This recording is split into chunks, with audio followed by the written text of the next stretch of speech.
حضور کے پیارے چچا جان حضرت امیر حمزہ رضی اللہ تعالی عنہ آپ بھی اسی غزوے میں شہید ہوئے، اور حضور علیہ السلام ان کی شہادت پر اور ان کے اس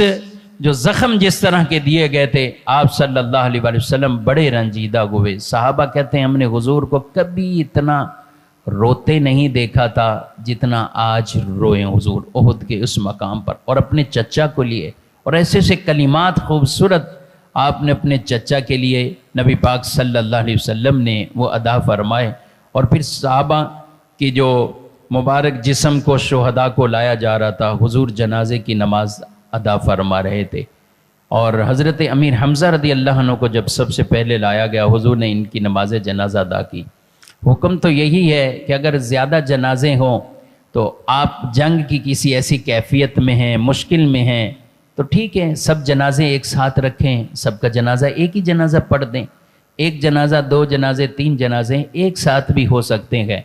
مگر اگر آپ امن سکون کی کیفیت میں ہیں، آپ کو کوئی اتنی جلدی نہیں ہے، کوئی اور ایسا مسئلہ نہیں ہے، تو آپ سب کا الگ الگ جنازہ پڑھیں، یہ زیادہ بہتر عمل ہے۔ ہم بھی یہی کوشش کرتے ہیں، بعض اوقات دو دو تین تین جنازے آ جاتے ہیں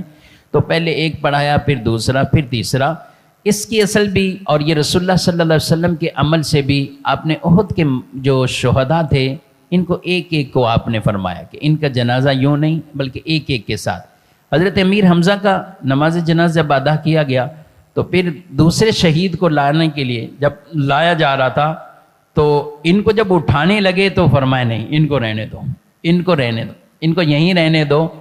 پھر تیسرے کو لایا گیا، پھر چوتھے کو لایا گیا، حضور نے فرمایا چچا کو یہیں رہنے دو، یعنی ان کے اوپر گویا کہ 70 مرتبہ نماز جنازہ کو ادا کیا گیا، اور 70 مرتبہ یہ خاص دعائے رسول انہیں حضرت امیر حمزہ رضی اللہ تعالیٰ عنہ کو حاصل۔ اور پھر آپ ہر سال نبی پاک صلی اللہ علیہ وسلم ان کے ان مزارات پر آپ تشریف باقاعدہ لے کر جایا کرتے تھے، حضور علیہ السلام خود جایا کرتے تھے۔ وہ نبی ہیں، وہ اللہ کے رسول ہیں، وہ فیض دینے جاتے تھے اور ہم ان سے فیض لینے جاتے ہیں ان کے مزاروں۔ اور یہ ہے بھی کہ جو بھی یہاں حاضر ہوتا ہے نیک ایسے ارادے تمنائیں لے کر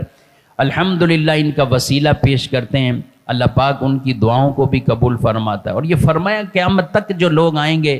ان کو آ کے حاضری کریں، سلام دیں گے، یہ ان کے سلام کے جواب دیتے رہیں گے، یہ ان کے سلام کے جواب بھی دیتے رہیں گے۔